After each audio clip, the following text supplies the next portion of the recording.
wabarakatuh.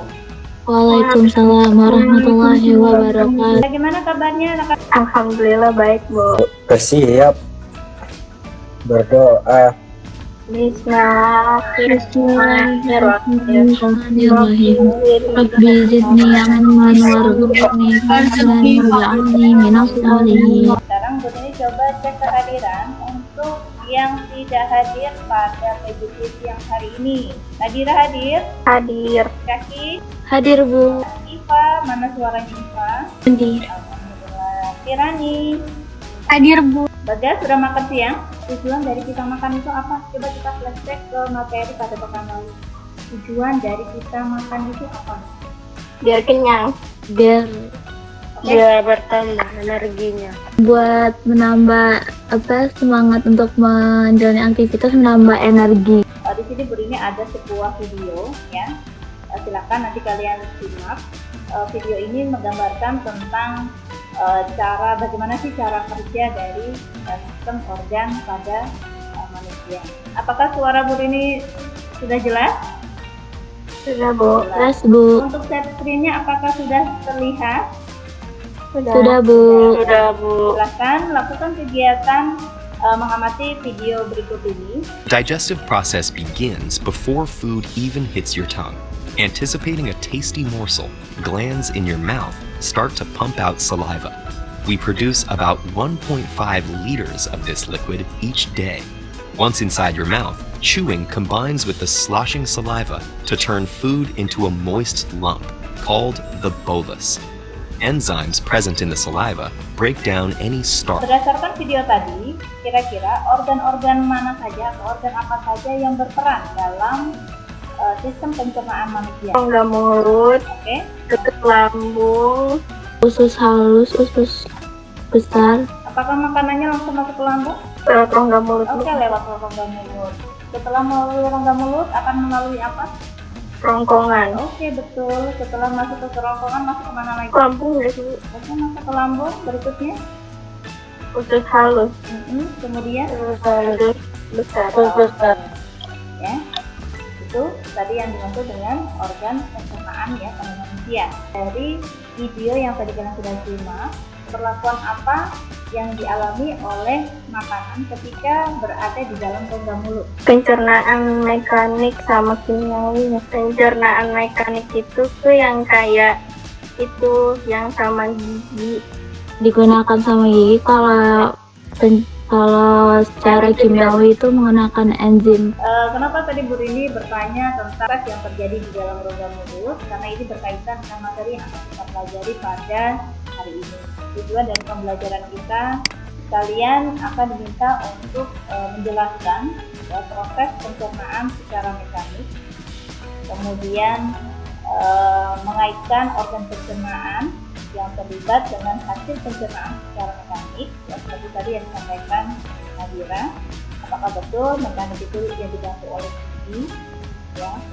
Kemudian menjelaskan proses pencernaan secara kimiawi yang benar. Kemudian mengaitkan kira-kira organ mana ya organ pencernaan yang prosesnya itu secara kimiawi, kemudian hasilnya seperti apa. Kalian dapat membedakan ya proses dan hasil. Kalau mekanik itu prosesnya seperti apa, hasilnya seperti apa. Kemudian kalau pencernaan kimiawi itu prosesnya seperti apa dan hasilnya seperti apa.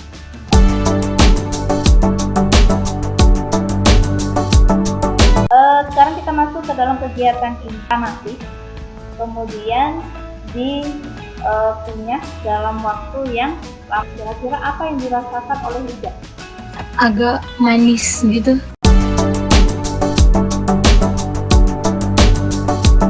Dari kegiatan itu ya, coba kalian rumuskan ke dalam sebuah pertanyaan. Kira-kira pertanyaan yang mewakili perubahan nasi jadi manis ketika dikunyah. Pengaruh air liur itu sama kayak pencernaan karbohidrat kita apa gitu? Nadira tadi menyampaikan bagaimana pengaruh air liur terhadap proses pencernaan karbohidrat. Kenapa disebut karbohidrat? Karena itu kan. Nah, nanti LKPD yang kalian akan dapat itu adalah seperti ini.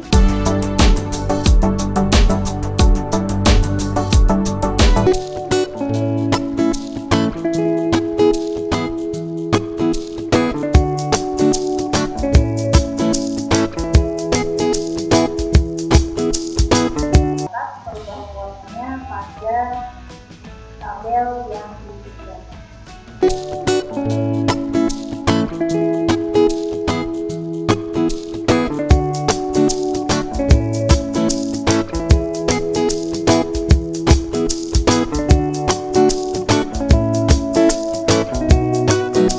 Ini hanya larutan tadi saja, ditambahkan dengan politik untuk makanan. Silakan dicatat perubahan. Kelompok derajat Siva, Karim, sama Firani. Kemudian kelompok 2 ada Nadira, Rizik, Salva. Sekarang jadi ini open room. Silakan kalian bisa berdiskusi dengan kelompok masing-masing.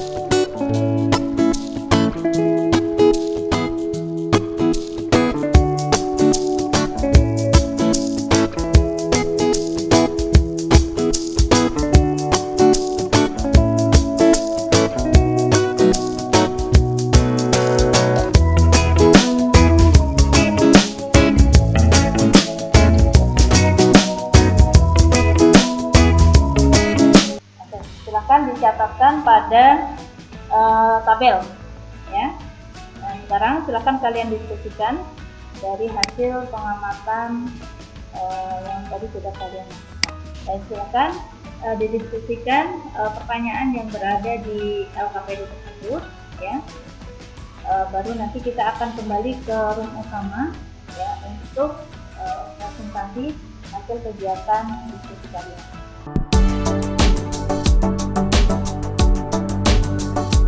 Assalamualaikum warahmatullahi wabarakatuh. Waalaikumsalam warahmatullahi wabarakatuh. Kami dari kelompok 2 terdiri dari Izik, Nadira, Syaki, sama saya Selsa. Nomor tabung reaksinya nomor 1.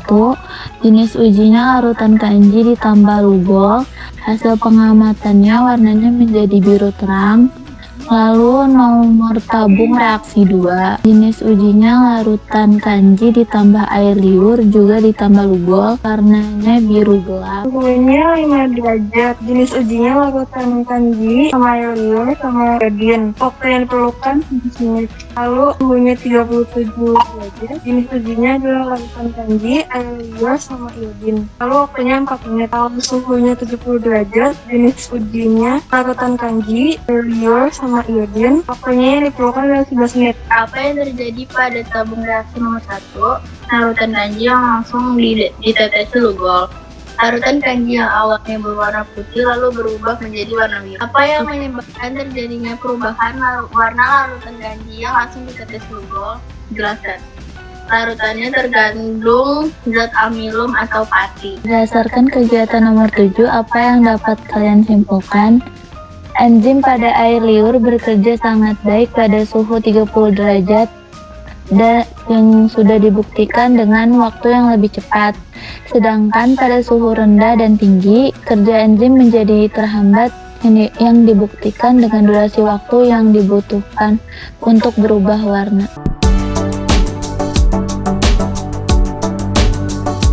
Apa yang dapat kalian simpulkan dari kegiatan pembelajaran kita hari ini berkaitan khususnya dengan enzim petialin pada rongga mulut. Peranan air liur di sini untuk apa? Mempercepat proses pencernaan. Kerja enzim itu akan lebih maksimal kalau misalkan ditempatkan pada suhu berapa? 37 derajat. Terkait dengan pH.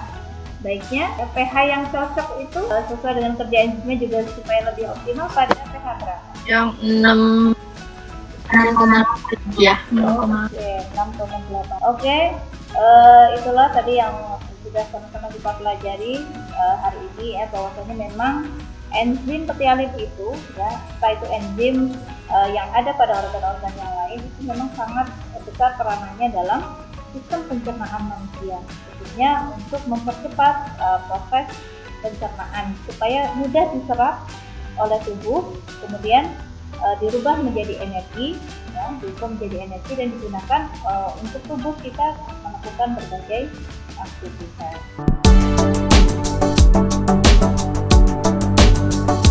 Partikel makanan semula berukuran besar diubah menjadi partikel yang lebih kecil terjadi pada organ yang ditunjukkan nomor 1 dan Alif selalu sarapan dengan terburu-buru karena takut terlambat masuk sekolah.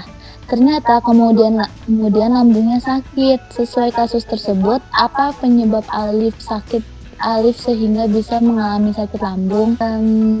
Jawabannya karena terburu-buru makannya sehingga nggak sempat tidak dikunyah dengan halus sehingga lambung harus bekerja lebih untuk menghaluskan makanan yang dia makan.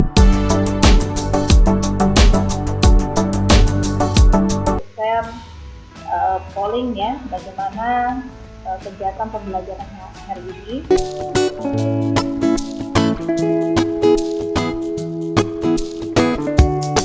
Pada pertemuan minggu depan kita akan sama-sama mempelajari tentang gangguan dan penyakit yang menyerang khususnya organ pencernaan pada manusia.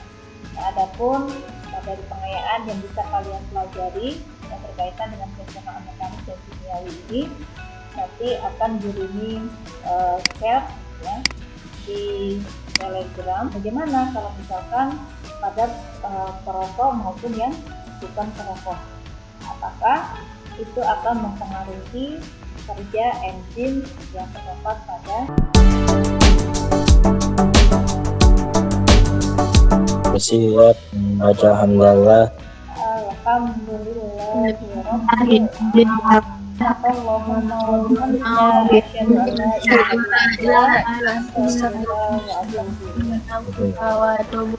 Bersalam. Assalamualaikum warahmatullahi wabarakatuh. Waalaikumsalam warahmatullahi wabarakatuh.